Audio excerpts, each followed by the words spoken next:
こんにちは、きみどりちゃんです。皆さんは iPhone のこの切り欠き部分を邪魔だと思ったことはありませんか？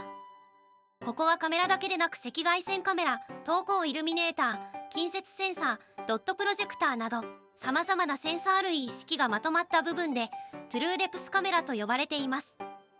iPhone はこのカメラのおかげで極めて高精度に顔や表情を認識することができます。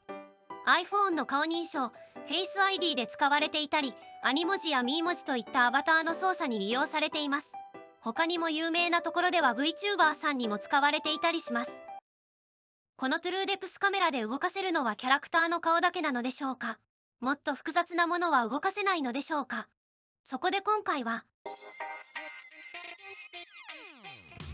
このカメラを使って飛行機を動かすことはできるのか検証していきます。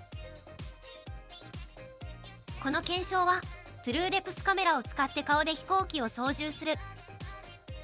飛行機が動き始めてからは手を使った操作は一切しない。離陸、旋回、着陸の3つをこなす。この条件で行っていきます。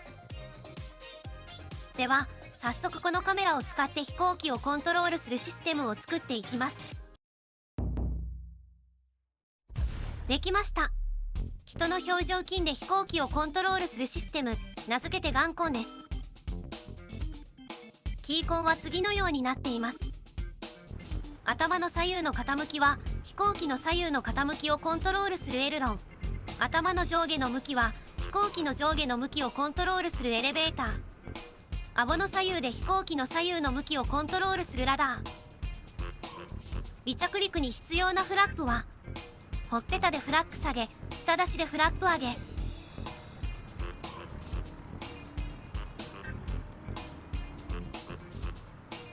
おちょぼ口でパーキングブレーキ。眉には前進するためのスロットル。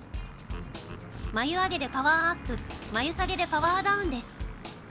口を大きく開けるとブレーキ。口をへの字にして車輪の格納。どうでしょう？なんだか空を飛べる気がしてきました。早速検証に入ってもらいましょう。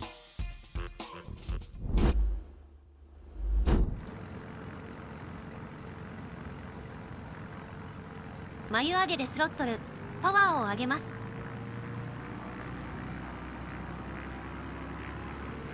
パーキングブレーキを解除して発進です。顎の左右で左右のバランスをとります。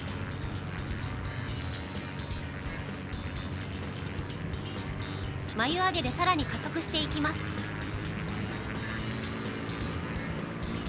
スピードが上がると左右のバランスが取りづらくなります。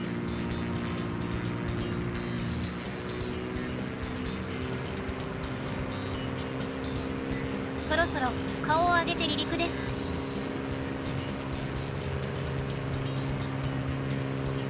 口をへの字にして車輪を格納しますのはずがうまく動いていません。動きました。離陸は成功です。次は旋回の検証です。顎と頭をバランスよく同時に動かして旋回します。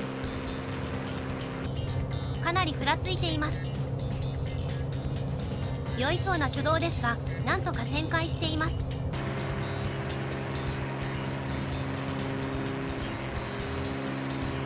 おっと危ない。旋回はできたことにしましょう。ラストは着陸の検証です。着陸は一番油断ができません。まず眉下げ、パワーダウンして速度を落としていきます。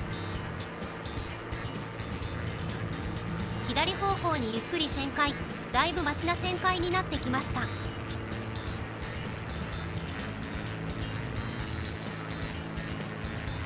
止めると失敗します。車輪を展開します。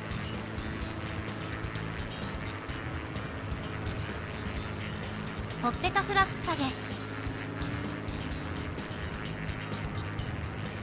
車輪とフラップを出すとスピードが落ちていくのでパワーを上げています。左に見えるのが着陸地点です。さらにフラップ下げ。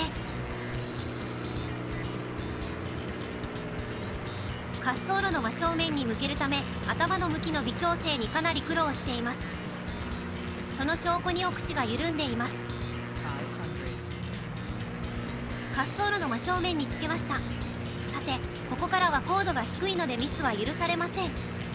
無事を祈ってください。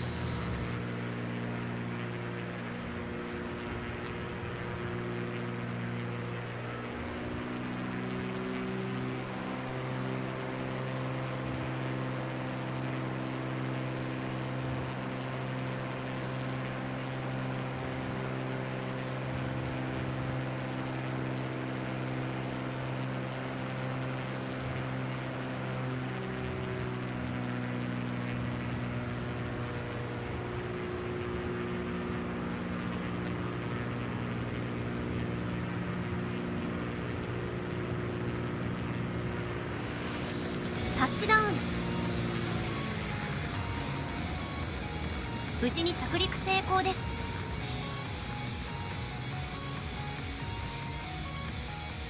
というわけで iPhone のカメラを使えば人の顔で飛行機も動かせるということが分かりました。 iPhone の新たな可能性が見えてきましたね。この動画がいいなと思って。